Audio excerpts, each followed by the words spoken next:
Muy buenas tardes tengan todos ustedes.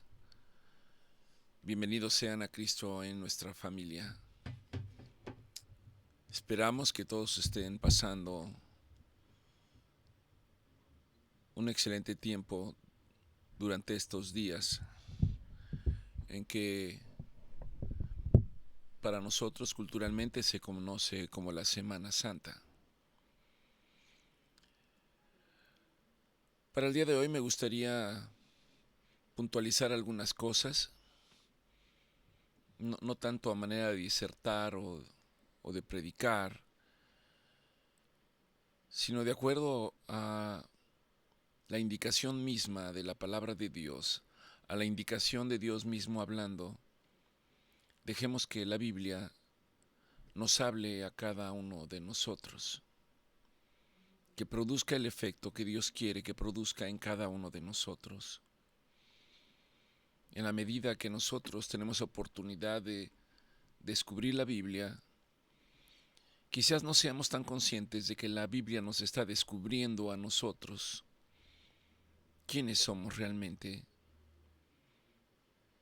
cuál es nuestra posición. En esta semana es un buen tiempo para detenerse, para meditar y para reflexionar en lo que Dios hace por todos y cada uno de nosotros en nuestras vidas.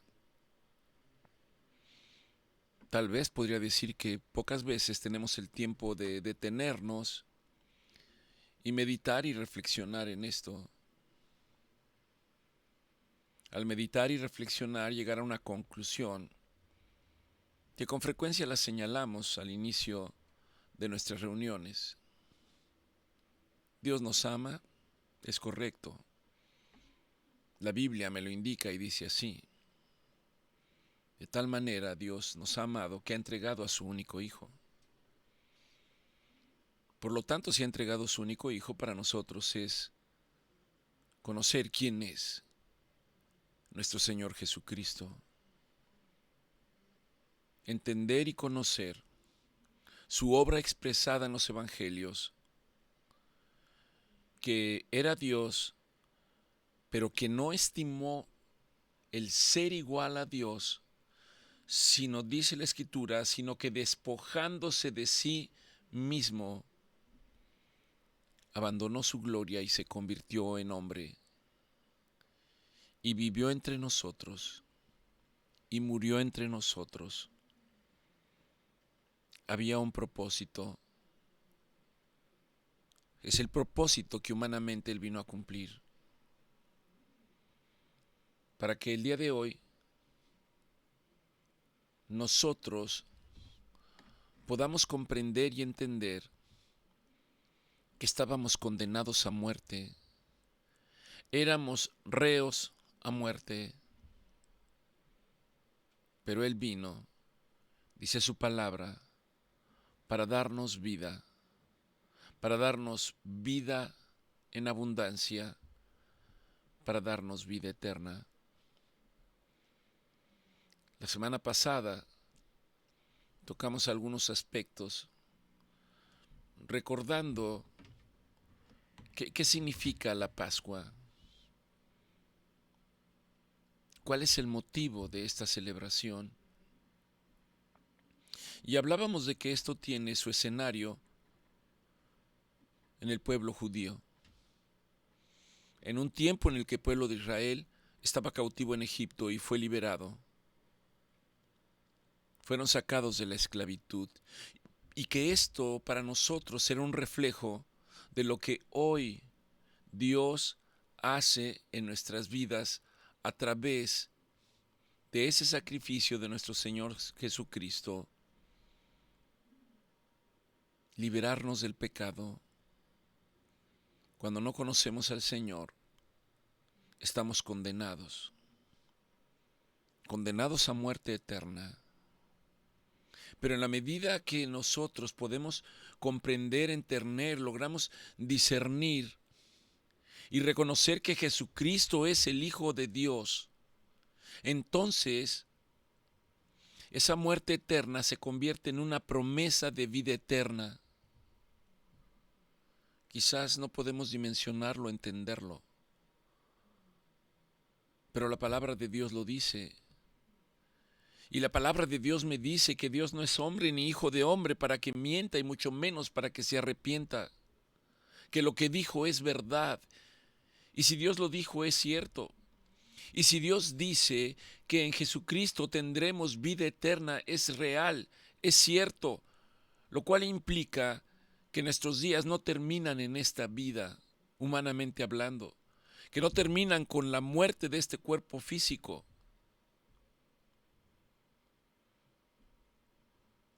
Hablamos en nuestra reunión anterior de que nuestro Señor Jesucristo entró a la ciudad de Jerusalén.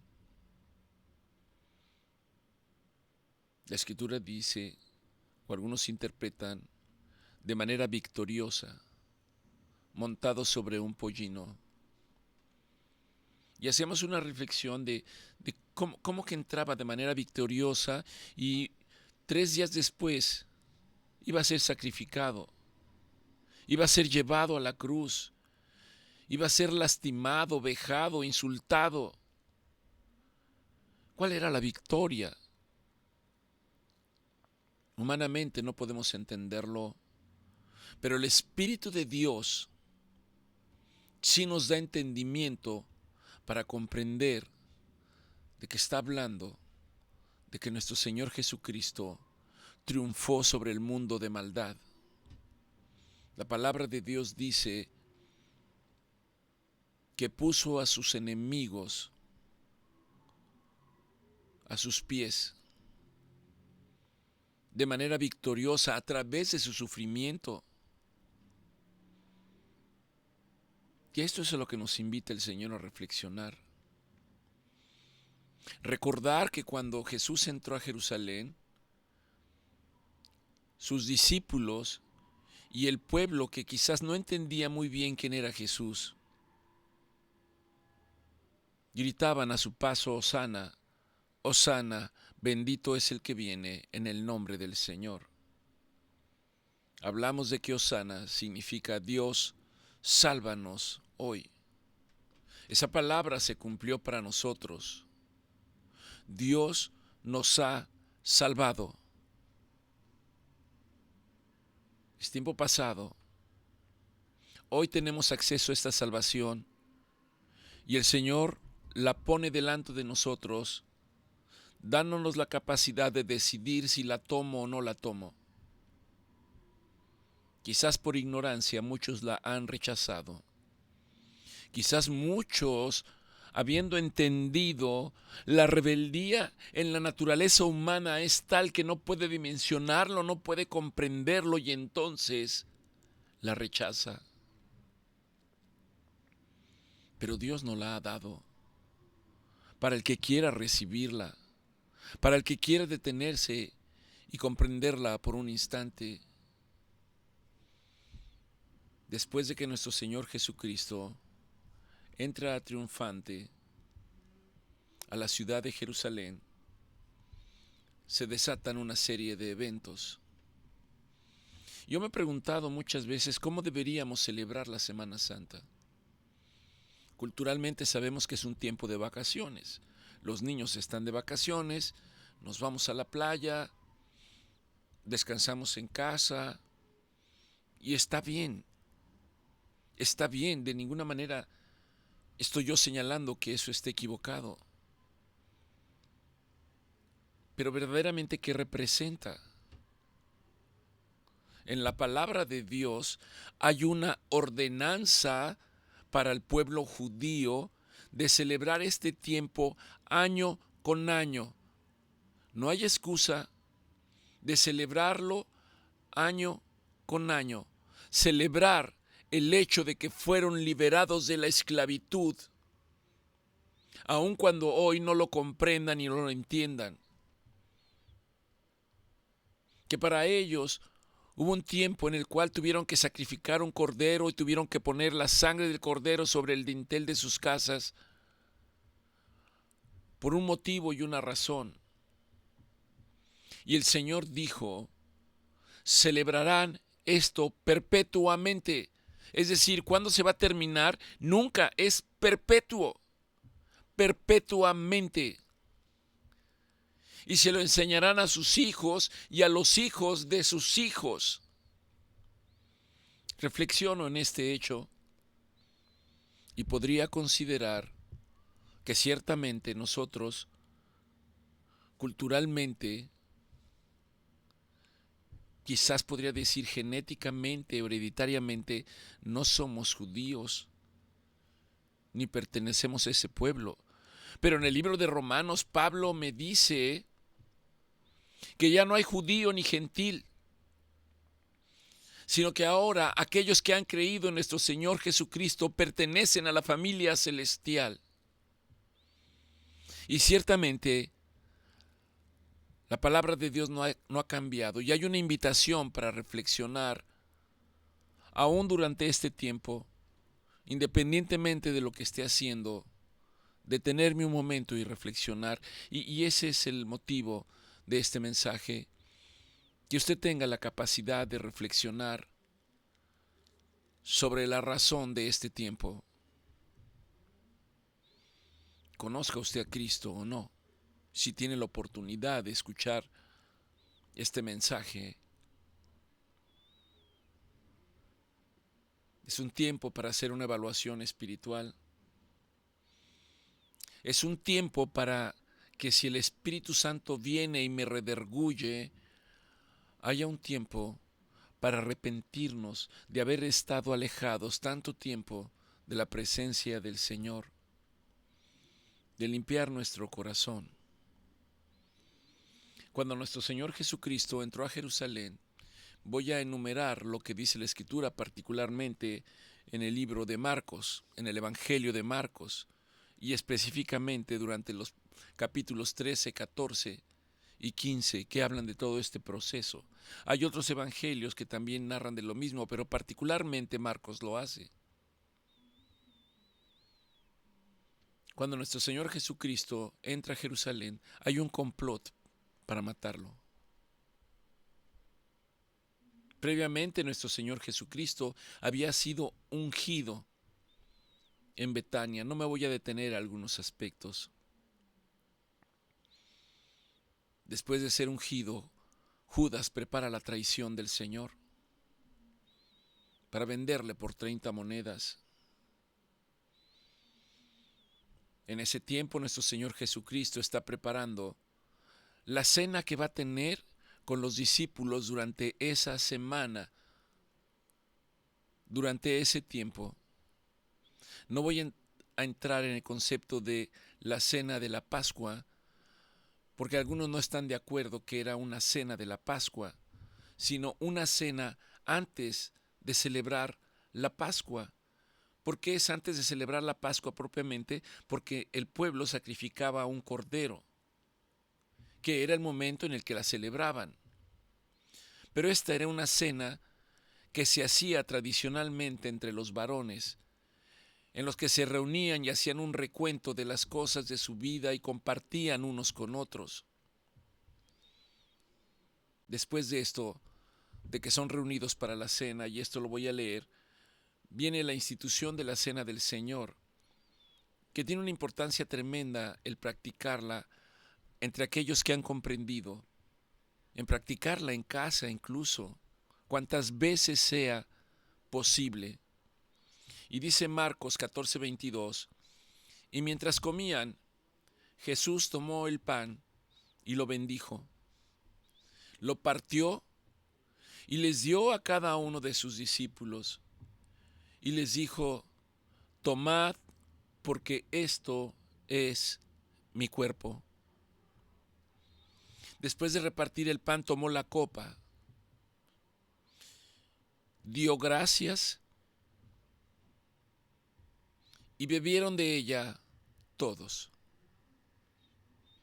Es decir, la copa fue pasando entre ellos, de tal manera que habían comido el pan y habían bebido de la copa, el vino que les era ofrecido. Y nuestro Señor Jesucristo les dijo, Esto es mi sangre, la sangre de un nuevo pacto.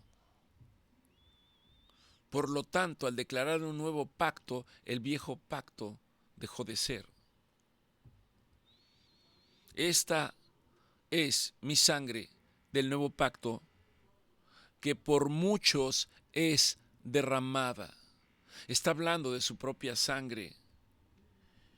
Y continúa diciendo, y hoy les digo de cierto que no beberé más del fruto de la vid hasta que llegue el día en que lo beba de nuevo en el reino de Dios.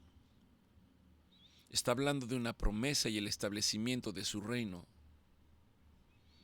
En 1 Corintios 11:23, Pablo está hablando algo al respecto, recordando este hecho. Y está diciendo, de lo que del Señor yo recibí, también se los enseño a ustedes.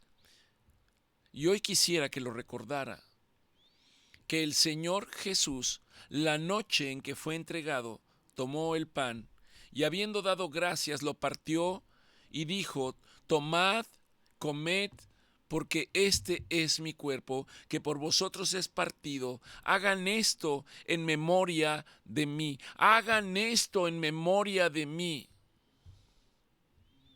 Así también tomó la copa después de haber cenado, diciendo, esta copa es el nuevo pacto en mi sangre. Hagan esto todas las veces que la bebiereis, en memoria de mí. Así pues, todas las veces que comiereis este pan y bebiereis esta copa, ustedes están anunciando la muerte del Señor. Háganlo hasta que yo regrese. Háganlo hasta que yo regrese. Y luego aclara, pero aquel que comiere de este pan o bebiera de esta copa indignamente será culpado del cuerpo y de la sangre del Señor. ¿Qué es hacerlo indignamente? Es hacerlo como un ritual, como algo que simplemente se tiene que hacer, pero que no entiendo qué es lo que estoy haciendo. El comer el pan y beber de la copa es recordar el sacrificio que hizo nuestro Señor Jesucristo por nosotros. Y que en no pocas ocasiones, la mayor parte de nosotros invalidamos con nuestra manera de vivir. Pensamos que estamos bien. Detenernos y reflexionar si realmente esto es así, que es la misma exhortación que hace el apóstol Pablo. 1 Corintios 11:28 dice, por tanto, pruébese cada uno a sí mismo. Pruébese cada uno a sí mismo y coma del pan, perdón, y beba de la copa. No, estoy bien. Porque el que come y bebe indignamente, sin discernir el cuerpo del Señor, juicio come y bebe para sí. Esto es tremendo. Y hay una invitación del Señor incluso para hacer esto cuando nosotros estamos en el proceso de entendimiento y comprensión, de celebrar la cena del Señor en nuestra casa o cuando tengamos la oportunidad de reunirnos con otros que están caminando, tratando de conocer y de aprender del Señor. El proceso de evento sigue. Después de la cena, Jesús predice la negación de Pedro. Creo que todo el mundo conoce ese pasaje. Predice la negación, todavía no ocurre la negación. Poquito tiempo después, el Señor se retira al jardín del Getsemaní a orar, en donde el Señor, entre otras cosas, expresa y dice, mi alma está angustiada hasta la muerte. Este debería de ser un proceso de identificación de nosotros con Él, de lo que Él estaba a punto de hacer para nosotros, de lo que Él hizo. Después de estar en el Getsemaní, fue arrestado, consumándose la traición. Me llama la atención que hay un pasaje que habla de que un joven que estaba envuelto en una sábana, despojándose de la sábana, huyó desnudo. Si hay tiempo, quisiera hacer algún comentario al respecto. El Señor es arrestado y es llevado ante el consejo, en donde los fariseos arman un consejo para juzgarlo. Un consejo levantado sin ningún fundamento. Y después de esto es cuando Pedro niega al Señor. Tampoco voy a detenerme ahí cuando dice, ciertamente antes de que el gallo haya cantado me negarás 3 veces. Debo expresar mi ignorancia porque cuando escuchaba que el gallo, resulta que no había gallos en Jerusalén. ¿Tú sabías que no había gallos en Jerusalén? Creo que la mayor parte nos sorprenderíamos. Y entonces, ¿de qué está hablando la Escritura? Quizás, si algunos me escriben, les amplíe esto para no detenerme por el momento. Jesús es entregado a Pilato y después de interrogarlo, Pilato entrega a Jesús para crucificarlo. Antes de entregarlo para crucificarlo, hay un tiempo en el que nuestro Señor Jesucristo empieza a sufrir humillación por los romanos, por los gentiles, por los que no son judíos, en donde dice que lo vistieron de púrpura, le colocaron una corona de espinas, se burlaron de él, diciéndole, salve, rey de los judíos, no como un reconocimiento, sino como una burla. Dice que lo golpeaban, lo escupían, fue escarnecido. Y después de haberlo hecho, le quitaron la púrpura y le pusieron sus vestidos. Si este proceso no lo entiendo, no estoy entendiendo lo que hizo Jesús por mí y por cada uno de nosotros. Y después de ahí viene propiamente el proceso de la crucifixión, que está descrito en Marcos 15, a partir del versículo 21. Mucha gente lo conoce como la Vía Crucis. Le es puesto un madero encima, por el que tiene que desplazarse hasta fuera de Jerusalén, hasta un lugar llamado el Gólgota o el lugar de la calavera, curiosamente, en donde se llevaban a cabo las crucifixiones. La crucifixión de Jesús no fue la única. Se llevaban a cabo muchas crucifixiones por aquellos que eran juzgados por el gobierno romano. Y dice Marcos 15, 21, y obligaron a uno que pasaba, Simón de Cirene, padre de Alejandro y de Rufo, que venía del campo, y le dijeron que viniese y que ayudara a Jesús con el madero. Y lo llevaron al Gólgota. Dice Marcos 15, 23, y le dieron a beber vino mezclado con mirra, mas él lo rechazó. Parece ser que esta bebida podía tener un efecto como sedante. El Señor no quiso demeritar por ningún momento el dolor y el sacrificio que estaba ofreciendo al Padre por cada uno de nosotros.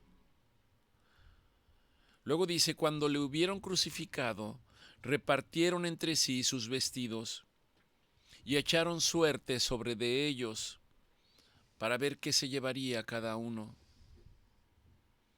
Y luego dice, era la hora tercera cuando le crucificaron.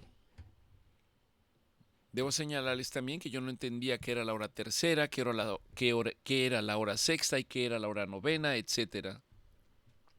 No sé si tú sabes qué es la hora primera, segunda, tercera. Entonces parece ser que estas horas las contaban a partir de las 6 de la mañana. De tal manera que cuando está hablando que era la hora tercera, están señalando que aproximadamente eran las 9 de la mañana. De las 6 a las 9 es cuando se llevó a cabo el juicio llevado a cabo por los fariseos. Es el tiempo en el que se lleva a cabo el interrogatorio que hace Poncio Pilato. Es el tiempo en el que es entregado a los soldados para ser escarnecido. Y es aproximadamente el tiempo en el que va al lugar de la crucifixión. Por eso dice, era la hora tercera cuando le crucificaron. Y pusieron un título encima del madero que decía, el Rey de los Judíos. Los judíos fueron con Poncio Pilato y le dijeron que quitara el letrero. Y hay una expresión muy conocida que dice, lo que es escrito, es decir, así se va a quedar.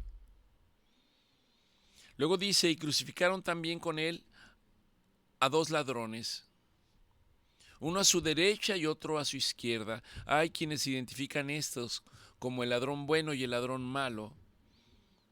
Humanamente no había ninguno de los dos bueno. Humanamente dice la palabra que no hay uno solo bueno delante del Señor. Eran ladrones, pero uno de ellos fue tocado por el Espíritu de Dios para comprender. Y ese que fue tocado, el Señor le dio una palabra cuando éste le dijo, acuérdate de mí cuando estés en el reino de tu Padre. En verdad te digo hoy que estarás conmigo en el paraíso. Y esta expresión es para nosotros también el día de hoy. En verdad te dice Jesús, en verdad estarás conmigo. Es una promesa. ¿Quiere usted aceptarla hoy? Todo lo que tiene que hacer es reconocer a Jesús como su Señor y Salvador. Parece tan sencillo y es tan complejo. Parece tan sencillo y es tan difícil. En verdad te digo hoy que si me reconoces como tu Señor y Salvador y confiesas con tus labios, con tu boca y lo crees en tu corazón, serás salvo y tendrás vida eterna. Oramos para que el Espíritu Santo obre en cada uno de nosotros, para que nos des entendimiento y podamos decirle al Señor, Señor, ayúdame si quiero, ayúdame mi incredulidad. Y se cumplió la Escritura cuando dice que fue contado con los inicuos. Y continúa diciendo Marcos 15:29, y los que pasaban le injuriaban, meneando la cabeza y diciendo, va, tú que derribas el templo de Dios y en 3 días lo reedificas, sálvate a ti mismo y desciende de la cruz. Porque no entendían.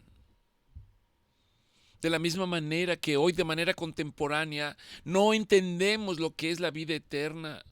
No entendemos las decisiones que tomamos en el día a día sin saber que estas decisiones pueden traer sobre nuestra vida condenación espiritualmente. El Señor dice en su palabra, porque no deseo que nadie se pierda, sino que todos vengan. Ese es el deseo del corazón del Señor. Continúa diciendo y dice Marcos 15:31, de esta manera también los principales sacerdotes, escarneciendo, se decían unos a otros con los escribas, este fue el que hizo milagros, este fue el que le devolvió la vista a los ciegos, el que sanaba a los enfermos. A otros salvó. ¿Por qué a sí mismo no se puede salvar? Porque no podían entender. Pensaban humanamente. No podían entender lo que Dios estaba haciendo por la humanidad en ese momento. Y lo que Dios estaba haciendo en ese momento era precisamente al decir: yo no quiero que ninguno se pierda, sino que todos vengan. Y para hacerlo voy a enviar a mi Hijo y lo voy a entregar en sacrificio por amor a ustedes. Quizás para hoy, el día de hoy también para nosotros no podamos entenderlo y dimensionarlo completamente, pero es cierto. Marcos 15:32, el Cristo Rey de Israel descienda ahora de la cruz para que entonces vea y crea. Y también los que estaban crucificados con él, que quiere decir que había otros crucificados, le injuriaban. Finalmente, nuestro Señor Jesucristo muere. Marcos 15:33 continúa diciendo: cuando vino la hora sexta, hubo tinieblas sobre la tierra hasta la hora novena. Es decir, desde las 12 del día a las 3 de la tarde. Científicamente lo que vino fue un eclipse de sol. La tierra se oscureció y hubo tinieblas durante 3 horas. Y a la hora novena, aproximadamente a las 3 de la tarde, nuestro Señor Jesucristo clamó a gran voz, y quiero pensar con la voz que apenas podía salir de su boca. Estaba humanamente cansado, fatigado, había sido lastimado, no tenía ninguna fuerza, estaba colgado en un madero. Hay toda una explicación de lo que pasa médicamente, le faltaba el aire. Y dicen que se levantó, se irguió y lanzó un último suspiro. Ese suspiro se hizo un clamor y clamó a gran voz diciendo: Eloi, Eloi, lama sabactani, que traducido es: Dios mío, ¿por qué me has abandonado? Es una expresión muy frecuente, muy familiar para nosotros cuando estamos en situaciones de dificultad extrema. Cuando no encontramos la salida, ese es nuestro clamor. Dios, Dios, ¿dónde estás? ¿Por qué no me escuchas? La diferencia es que no nos rendimos ante Dios, no buscamos a Dios, no oramos a Dios. Cuando Dios da promesas diciendo que si lo buscamos, Él no nos va a rechazar, más allá de preguntar por qué, el Señor nos dice: ven, ven. Cuando el Señor expresó Eloi, Eloi, los que estaban escuchando ahí dijeron: está llamando al profeta Elías. Y dice que corrió uno y empapó una esponja de vinagre y poniéndola en una caña le dio de beber. Y le decían: si eres Elías, si viene Elías, vendrá a bajarle de donde está. Y el Señor expiró. Eran aproximadamente las 3 de la tarde. En ese momento, el velo del templo se rasgó en dos, de arriba hacia abajo, no de abajo hacia arriba, de arriba hacia abajo. Eso también tiene una explicación y lo dejo ahí para que usted se pregunte. Y si el tiempo lo permite y usted lo quiere, recuerde que podemos platicar sobre qué significado tiene esto.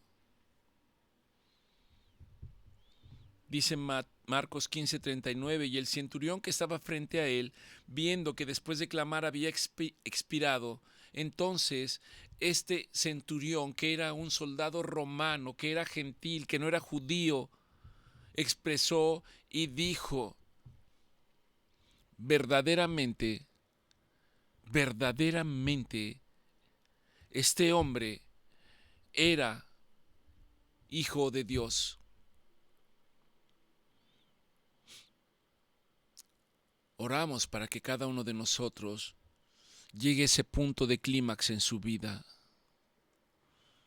y que pueda reconocer que nuestro Señor Jesucristo es verdaderamente el Hijo de Dios, porque en ese momento, aunque no seamos conscientes, lo que está ocurriendo es que el Espíritu Santo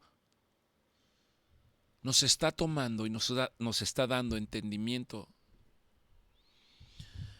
Casi termina el pasaje. Marcos 15:40 dice: también había algunas mujeres mirando desde lejos, entre las cuales estaba María Magdalena y María, la madre de Jacobo el menor y de José y de Salomé, quienes cuando él estaba en Galilea le seguían y le servían, y otras muchas que habían subido con él a Jerusalén. Finalmente el Señor fue bajado de la cruz y fue sepultado ese mismo día. ¿Sabías que fue sepultado ese mismo día? Ese mismo día. También hay una explicación para ello. Y después de eso, durante 3 días y 3 noches, permaneció en el sepulcro.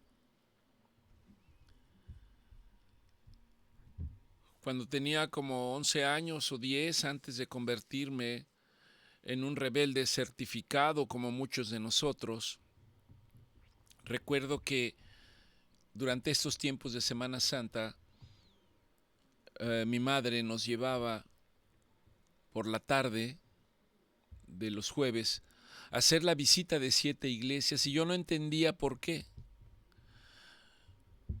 Había otras razones por las que me gustaba. No precisamente por entrar a esas iglesias, católicas por supuesto. Y alguna vez me decía ella que era para escuchar las 7 palabras. No sé si tú has escuchado esta expresión de las 7 palabras.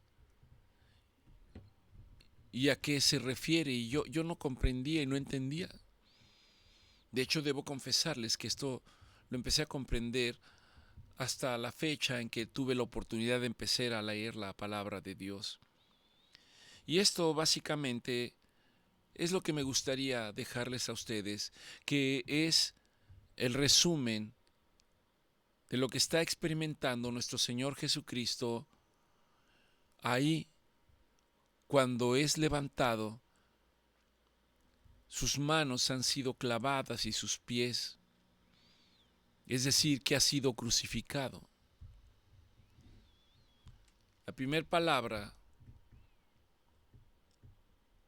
que se toma como un recuento de mucha relevancia es cuando nuestro Señor Jesucristo expresa y dice: Padre, Padre, perdónalos, porque no saben lo que hacen.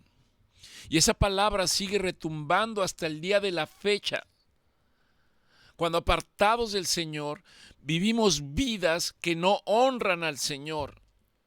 Y no estoy hablando de religiosidad. Esa voz sigue resonando como eco y nuestro Señor Jesucristo está diciendo: Padre, perdónalos, porque no saben lo que hacen.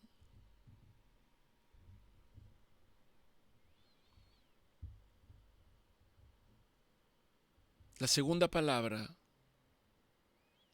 es cuando nuestro Señor Jesucristo le dice a uno de los ladrones: en verdad te digo hoy, estarás conmigo en el paraíso. Y esto se sorprendería a usted, porque mucha gente piensa que al decir estarás conmigo en el paraíso es estarás conmigo en el cielo. Y hay una diferencia entre el paraíso y el cielo. Son dos cosas distintas. Porque la Escritura dice que nadie ha subido al cielo más que aquel que bajó del cielo y volvió a subir al cielo. Y está hablando de Jesucristo mismo. Entonces, ¿de qué está hablando cuando dice el paraíso? Los invito a que me escriban y podemos ampliar esto y quizás sea motivo de alguna predicación después. Tercera palabra, nuestro Señor Jesucristo se dirige a su madre, se dirige a María y le dice, madre, he ahí a tu hijo, dirigiéndose a Juan, al discípulo amado. Y luego se dirige a Juan y le dice, he ahí tu madre. Esto está en el Evangelio de Juan, en el capítulo 19, versículos 26 y 27. Cuarta expresión. Dios mío, ¿por qué me has desamparado? ¿Por qué estás lejos de mí? No me abandones, no me dejes. Porque nuestro Señor Jesucristo sabía que iba a llegar un momento en que el Padre, por un instante, lo dejaría. Nunca se había separado del Padre. Aun cuando se convirtió en hombre, no se había separado del Padre. Mantenía una relación directa con Él constantemente. Lo dice la Escritura, particularmente el Evangelio de Juan.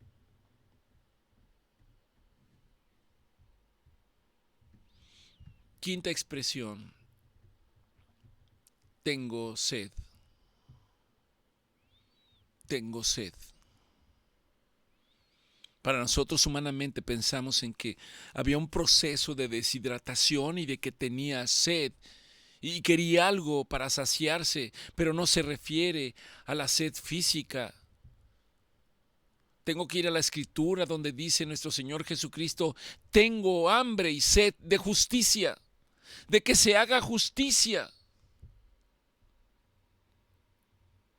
y de que aquellos que han sido llamados, todos han sido llamados, pero no todos quieren escuchar, sean salvos.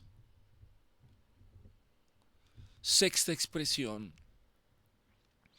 Cuando nuestro Señor Jesucristo sabe que está a punto de morir físicamente, entonces dice, consumado es. Consumado es. No falta ya nada por hacer. Lo que vine a hacer he hecho. Y lo que he hecho es entregar mi vida en rescate por todos ustedes. No hay más nada. No hay nada que agregar. Ya no hay más sacrificios. Y lo que viene es un punto entre ir a la vida eterna o sufrir la ira de Dios para condenación. Algunos dirían que radical. Discúlpeme, pero a la luz de la palabra no hay otra distinción. O la vida eterna o la muerte eterna, con todo lo que eso implica. Y la vida eterna con todo lo que eso implica. Finalmente, después de decir que todo está consumado, Jesús se expresa y dice, Padre, en tus manos encomiendo mi espíritu.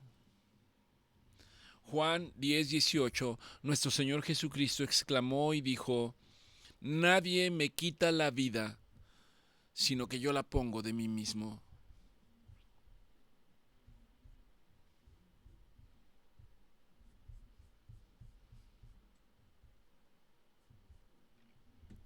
La primera palabra que hemos dado, la primera expresión, Padre, perdónalos, porque no saben lo que hacen,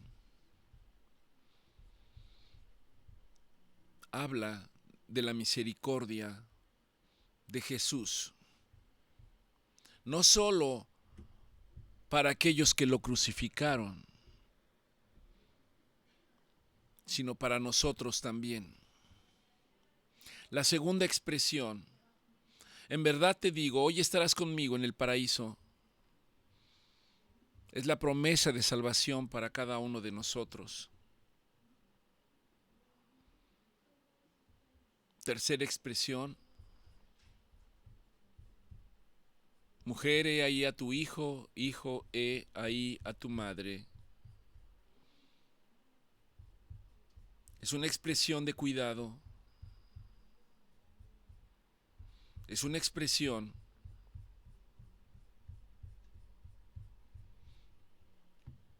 de la promesa del Señor sobre nosotros.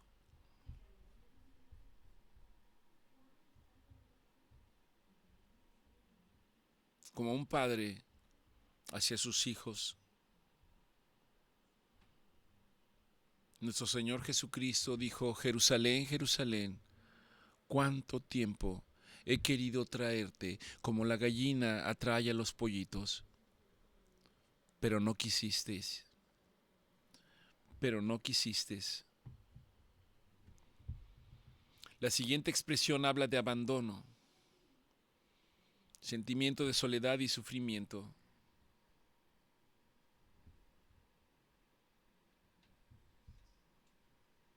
La quinta expresión refleja la humanidad de nuestro Señor Jesucristo. Tengo sed, tengo hambre. Sexta expresión,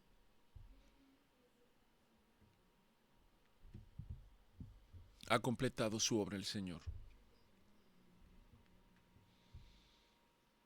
Y la última expresión, en ti encomiendo mi espíritu, es la confianza de cada uno de nosotros ante Dios cuando el pecado llegue. Recordar que nuestro pecado ya ha sido juzgado. Ya no hay más condenación para aquellos que están en Cristo Jesús. El pecado ya no puede señorearse de ellos. No puede señorearse de nosotros. Mi deuda de condenación fue pagada por el sacrificio de nuestro Señor Jesucristo. Y ese sacrificio fue agradable para el Padre, para satisfacer la justicia de Él. Por lo tanto, no hay más nada que pagar, no hay más nada que ser juzgado, porque si Cristo vive en mí, el reflejo de Cristo en cada uno de nosotros ante el Padre refleja la justicia que Jesucristo ha hecho por cada uno de nosotros.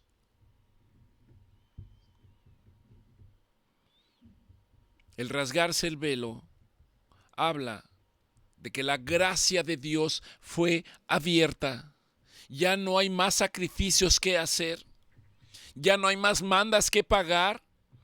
Ya no tiene usted que hacer compromisos de ninguna naturaleza, excepto con el Señor y excepto con su Hijo, nuestro Señor Jesucristo. Y además no lo hace usted, lo hace el Espíritu Santo que obra y mora en cada uno de nosotros. No se engañen, dice el apóstol Pablo, la obra no es nuestra, sino del Espíritu Santo que me ha sellado. ¿Qué debe hacer usted hoy? ¿Qué debe hacer cada uno de nosotros hoy? El libro de Hechos responde por sí mismo, la palabra responde. Dice Hechos 16:30, cuando está hablando del carcelero de Filipo, cuando finalmente las cadenas y las puertas de la prisión se abren y Pablo sale junto con aquellos que estaban con él presos. Y el carcelero, viendo que eran libres, pensó que iba a morir, porque la paga si se escapaba a alguien era la muerte. Pero sacándolos, les dijo a Pablo: Señores, ¿qué debo de hacer? ¿Qué debo de hacer para ser salvo? Y eso es para nosotros el día de hoy. Simplemente cree que Jesucristo es tu Señor. Cree en el Señor Jesucristo y serás salvo tú, y no solamente tú, sino toda tu casa. Esa es la promesa. Y luego dice: y le hablaron la palabra del Señor a él y a todos los que estaban en su casa. En otras palabras, después de cumplir con el primer requisito, necesitamos hacernos discípulos de Jesús. Necesitamos hacernos discípulos de Jesús. Que la palabra del Señor obre en la vida de cada uno de ustedes. Que el Señor les bendiga durante el resto de la semana. Y oramos en Cristo nuestra familia para que cada uno de nosotros pueda detenerse un momento y examinarse a sí mismo y decir: ¿qué estoy haciendo? ¿Qué he hecho hasta el día de hoy? Y lo más importante que debemos hacer es declarar a Jesucristo como el Señor de mi vida, como el Rey de Reyes y como el Señor de Señores. Y aleluya, gloria a Dios, porque será salvo usted y toda su casa. Que el Señor los bendiga.